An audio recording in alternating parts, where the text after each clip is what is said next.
It started with a comment from Troy. Hey Troy. Who is Troy, you might ask? Well, I'm not entirely sure. Betsy left a thought-provoking comment on one of my videos, and I thought, you know what? He has a point. Let's actually talk about this. Troy wrote, "How is it INFJs are the rarest personality type in the world, and yet everyone claims to be an INFJ? Something is off." So, I did what I do, and maybe most INFJs do this too. I hyperfixated on this comment and deep dove into the internet. Let's talk about what I discovered. Okay, is that good? All right.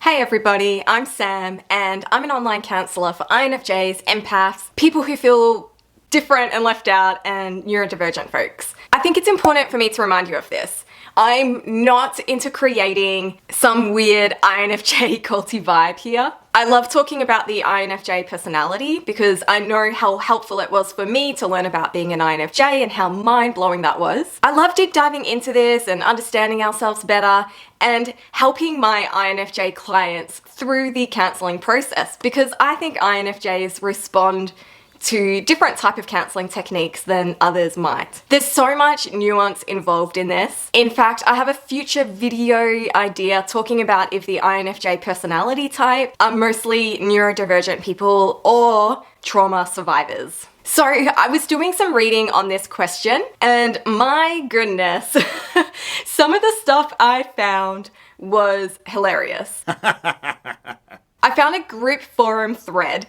that went on for about 35 pages of people being so snarky and about INFJs and how INFJs think they're these special little snowflakes and love talking about how amazing they are. This made me laugh so much because in my experience, the true INFJs that I know, they definitely don't see themselves as special snowflakes. Sure, you feel like the odd one out and a bit of a weirdo, but most INFJs I've met have had to do a lot of self-work to get to a place of self-acceptance and self-love and being comfortable with who they are. Honestly, most of the stuff I found online, it was just fluff. And people having a go at people for being an INFJ, which I just find so infuriating. And, you know, of course, it's the internet. This is what happens on the internet, isn't it? So instead of telling you what all these nasty comments I read online were, I'm going to give you my thoughts on this and why I think it might appear that there are so many INFJs when the INFJ personality type is the rarest of all personalities. And I would love to hear your feedback. Write a comment, let me know why you think this is the reason why we see so many INFJs online. INFJs, they apparently make up 1% of the population. Firstly, with Myers-Briggs, I don't know if they take into account other cultures or if they're just looking at Western countries. That's something I would like to look into in the future. But let's just say it is 1% of the global population and it includes all different cultures and countries. Then 1% is still quite a lot. Google tells me that the global population currently, right now, in this moment, is 8 billion people. Oh, that's a lot of people.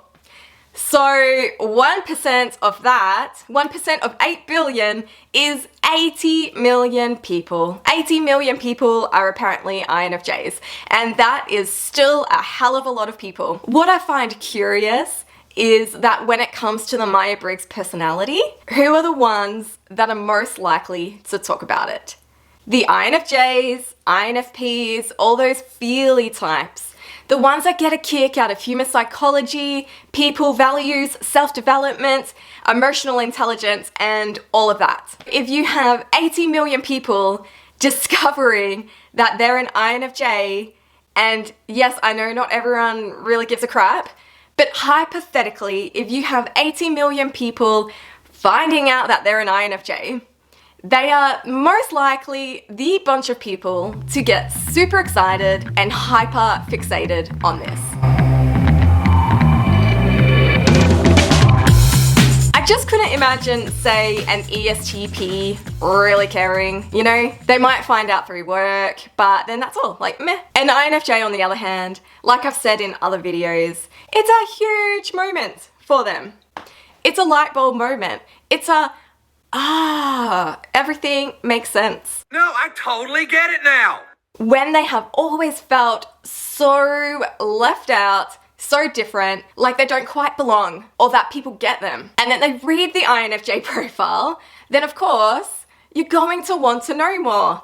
And yes, saying you're an INFJ, it can kind of be like a badge of honor, but not because we think we're special, but because at last, finally, everything makes sense. You find your place of belonging, you find your people. And with the internet, it's so easy to find your group. Like, I imagine when you find out you're an INFJ back in the 80s, that's it. You're probably not, it's going to be very difficult to find other INFJs. But with the internet, where you can connect with people from all over the world, then yes, you potentially could find 80 million people. Personally, I think that's why it seems like everyone is an INFJ, as they're the ones who really get a kick out of Myers-Briggs. It's within our interests, it makes sense, we get excited by it. Who wouldn't get excited by understanding themselves better? So Troy, I hope that helps. If you guys have any other questions that you want me to address in a video, please just let me know and I'll see what I can do. I also find I need to be inspired to answer some of the questions on video. As you know, being an INFJ, sometimes I just don't have that creative energy all the time when I need it, but today I did. If you want to watch a video on why everybody wants to be an INFJ, then you can watch that video here. It's kind of similar, but it does go into more of the traits of an INFJ that people are drawn to and want to have. So give it a click, watch it, and I'll see you over there.